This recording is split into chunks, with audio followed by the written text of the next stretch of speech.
For today's video, magtagalog tayo para maintindihan tayo ng mga sambayanang Pilipino. Ayan, dalhin ko kayo sa La Linea. Asan na pita? Spain. Alcadiza Marina. So, dito kami mag-stay, guys, for one night. So ito yung pwesto nila, no?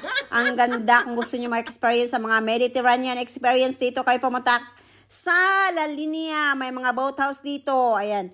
So, mga nito mga kalagom.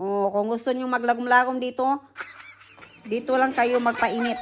Maganda dito, guys, kasi maraming isda dito. Pwede kayo mangisda, pwede kayo magluto, para kayo nagcamping dito, no? Ang dami ng isda dito sa likod. Sa likod. Ito yung likod. Likod ng boathouse namin, guys. Ang daming isda dito. Pwede siguro to kilaw, no? Ay, andyan si Rose. Wow! Andito naman sa taas si Jack.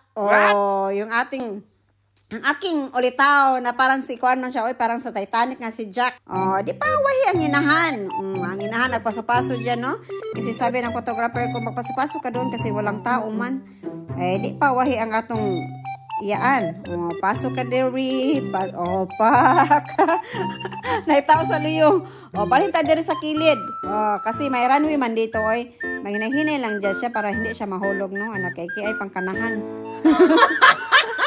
So, muna siya guys, nindot kay dito mga kalagom. Di kay magmahay dito, no? Kasi worth it ang inyuhang pamasahe. Pamasahe. Ayaw, diba? So, ito yung view nila. Yung part na yan is parang sweet area. Sweet area, sweet and sour. Kasi yung doon banda is yung classic room, yung mga colorful diyan. Diyan yung aming bahay, guys. Yung aming boathouse is color purple. Nandyan si anon man, oy. Hi, Habibi! Pag tumingin ka, akin ka. Tumingin talaga siya, oy. Kaysa mailog sa uban. Nagkuan na kami, guys. Galing kami nag-breakfast. Galing kami nag-breakfast. So, syempre, naglakad-lakad kami dito. Kasi yung mga boathouse na yan is occupied man yan. May mga tao dyan sa sa rooftop. Rooftop, top load. Ay, si Habibi. Andyan pala si Habibi. Hi, Habibi. Si Habibi. Nagkuan-kuan pala dyan sa akin si Habibi. Nag-video-video pala sa akin. What? Yan. Nagpalagom dyan siya dyan sa ibabaw. Yung aking bibi na. Ginasapot man yung aking bibi na kasi gusto niyang mag-picture, mag-video, everything in the sunset. Ang inahan. Ang inahan, pertinag yung laguma. Pertinang laguma. Ang tag-iya sa kabatuan dira sa likod, no?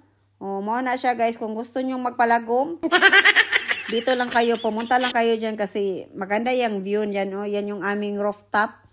Rooftop ba yan? Or top load? Sabay nga na, Basta muna siya. Naglingkod-lingkod kami dito sa ibabaw kasi ang hirap naman magtagalog pala dito, Bahala na kayo na kuan yan na kayo na mag-adjust.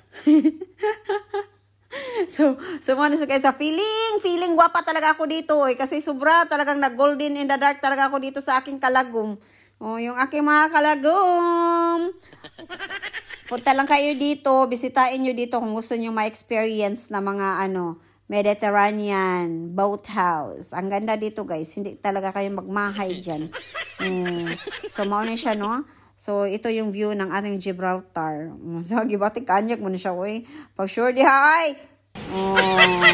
So, mauna siya, guys. Nagkuhan mi diri, hinihintay namin yung yung sunset ba? Kaya dito kami sa ibabaw. Sa mundong ibabaw. Sana naman siya. Ang sunset pala dito is 10:30? Dili, 10 o'clock in the evening. Yung sunset dito. Tingnan nyo man yung araw dyan. Yung araw dyan is tirik na tirik pa. Pwede kayong mag-ambak-ambak dito. Kung gusto nyo maglangoy-langoy dyan, it's very clear the water. It's very clear the water. Diba? Ang ganda ng kulay ng sunset dito, guys. No need filter na kasi mag-golden in the dark naman kayo dito. Mag-glow in the dark kayo dito sa kanilang sunset. Syempre, si Habibi, nagpaano talaga yan siya. Nagpalupad ng kanang drone. Tingnan natin yung drone. Matagak man ni sa tubig yung kanyang drone ba. Yan mga kalagom. Kapuya sa daming kuan. Tingnan nyo yung anong kuan. Tingnan yung sunset dito. 10 o'clock na siya. 10 o'clock pero ito pa din yung yung araw. Nabay sa, kapuya sa daming mag voice over de ay,